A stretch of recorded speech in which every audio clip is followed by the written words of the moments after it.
নমস্কাৰ বন্ধু বান্ধৱীসকল, মোৰ চেনেললৈ আপোনালোক সকলোকে স্বাগতম। বন্ধু বান্ধৱীসকল, আজি 2024 চনৰ 3 ছেপ্টেম্বৰ। উৎকট গৰম।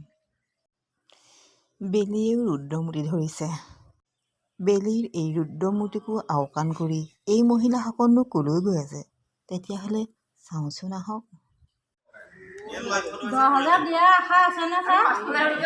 মহিলা খালি আশা দি আছে নহয়, আপুনি কোৱা কাৰণে কৈছোঁ বাৰু। আমি আমাই নিদিলেও বাৰু। আৰু যিখিনি মূল্যৱান গছ আহে সেইখিনি আপোনালোকে পাব। বাইদেউ প্লিজ মোক কৈ দিবা গছ পুলি।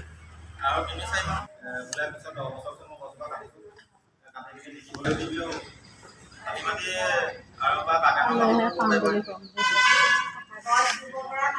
গছ ৰুব পৰা মাটি মানে এই বস্তুটো হৈছে এতিয়া গছৰ বিষয়ে আছে। আৰু গৰমটো যিটো পৰিছে নহয়, এইটো এনেকৈ থাকিলে আৰু 10 বছৰ মানুহ জীয়াই থাকিব নোৱাৰে। সেইকাৰণে চেণ্ট্ৰেল চৰকাৰে এইটো এটা প্ৰজেক্ট হাতত লৈছে। সেইটো উদ্দেশ্যে মানে আপোনালোকক ক'বলৈ বাইদেউক ট্ৰেইনিং দিয়া হৈছে। আমাৰ এগ্ৰিকালচাৰ ট্ৰেইনিং দিছিলে 5 দিন। বাইদেৱে ক'ব দুআষাৰ, মই তাকে আৰু এখন প্ৰগ্ৰেম আছে, তালৈ মই যাব লাগিব। মই চোৱা মানুহে ইয়াত কি কৈছে, কি ট্ৰেইনিং দিছে, মই তেনেকৈ চাবহে আহিছোঁ।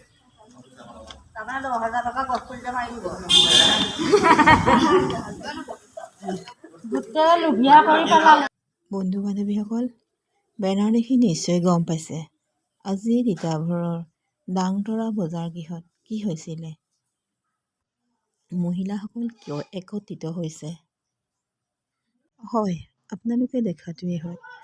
বৰ্তমান ভাৰত চৰকাৰে ভাৰত তথা অসমৰ বনাঞ্চলবিলাকৰ সংৰক্ষণৰ কাৰণে বহুতো প্ৰচেষ্টা হাতত লৈছে আৰু বিভিন্ন ধৰণৰ প্ৰশিক্ষণ শিবিৰ তথা সজাগতা শিবিৰ আয়োজন কৰিছে। আৰু এই সজাগতা শিবিৰ